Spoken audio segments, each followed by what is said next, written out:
நாங்கள் இன்றைக்கி திருச்சி ஜங்ஷன் தான் போனோம். என்னோடய பர்த்டே நெக்ஸ்ட் மந்த் வருது. ஸோ டிக்கெட் வந்து புக் பண்ணுறதுக்காக திருச்சி ஜங்ஷன் போனோம்.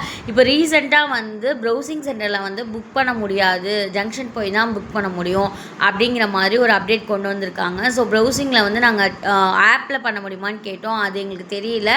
பட் ஆப்பில் பண்ணாலும் உங்களுக்கு கன்ஃபார்ம் ஆகுமான்னு தெரியல. ஏன்னா நியூ அப்டேட் நிறையா கொண்டு வந்திருக்காங்கன்னு சொல்லவும் நாங்கள் ஜங்ஷன் கிளம்பி போயிட்டோம்.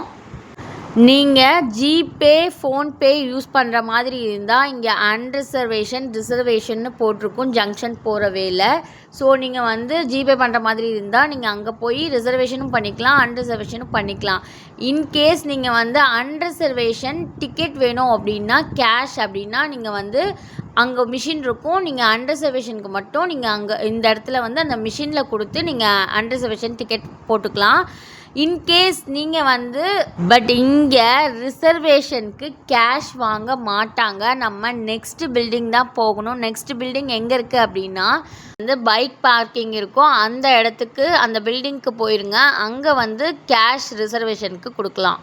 நிறைய பேர் வந்து டிக்கெட்டுக்கு காசு இல்லை, காசு கொடுங்க, டிக்கெட்டுக்கு வந்து அமௌண்ட் இல்லாமல் வந்துட்டேன் அப்படின்னு சொல்லி சீட் பண்ணுறாங்க. ஒரு சிலர் வந்து அவங்கள அவாய்ட் பண்ணிடுறாங்க. ஆனால் ஒரு சிலர் வந்து அவங்களுக்கும் அமௌண்ட்டு கொடுக்குறாங்க. அவங்க வந்து எல்லாருக்கிட்டையுமே கேட்டுக்கிட்டு தான் இருக்காங்க. நானும் மார்னிங்கே போயிட்டேன். ஸோ மார்னிங்லேருந்து பார்த்துட்ருக்கேன். இந்த பர்சனும் அப்படி தான் எல்லாருக்கிட்டையும் போய் பர்ஸ் வந்து தொலைஞ்சிருச்சு, காசு கொடுங்க அப்படின்னு சொல்லி கேட்டுட்டு இருந்தார். நிறைய பேர் அவாய்ட் பண்ணிட்டு போயிட்டாங்க. ஆனால் ஒரு சிலர் வந்து அவர் சொல்கிறது உண்மை அப்படின்னு நம்பி சிலர் வந்து காசும் அவருக்கு கொடுத்தாங்க.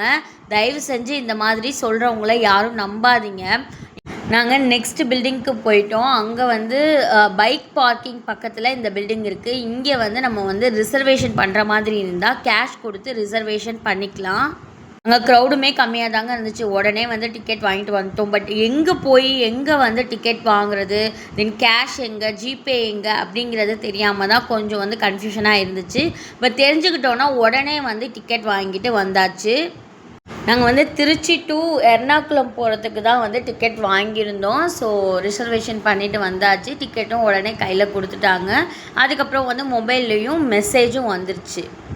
ட்ரெயின் டிக்கெட்ஸ் எல்லாம் வந்து ஃபில் பண்ண ரொம்பவே ஈஸியாக தான் இருந்துச்சு. ட்ரெயினோட நேமு, ட்ரெயினோட நம்பரு, இடத்துலேருந்து எந்த இடத்துக்கு போகிறோம், ஃப்ரம் டூ அது மாதிரி கேட்டிருந்தாங்க. தென் நம்மளோட நேமு, ஏஜு இதெல்லாம் தான் கேட்டிருந்தாங்க. ஸோ தென் தமிழ், இங்கிலீஷ் 2 லாங்குவேஜ்லேயும் கொடுத்துருந்தாங்க. நமக்கு எது கன்வீனியண்ட்டாக இருக்கோ அதில் ஃபில் பண்ணிக்கலாம். இதெல்லாம் நான் ஃபில் பண்ணிவிட்டு கேஷ் கொடுத்தோன்னா உடனே டிக்கெட்டையும் கையில் கொடுத்துட்டாங்க. தேங்க்ஸ் ஃபார் வாட்சிங் திஸ் வீடியோ.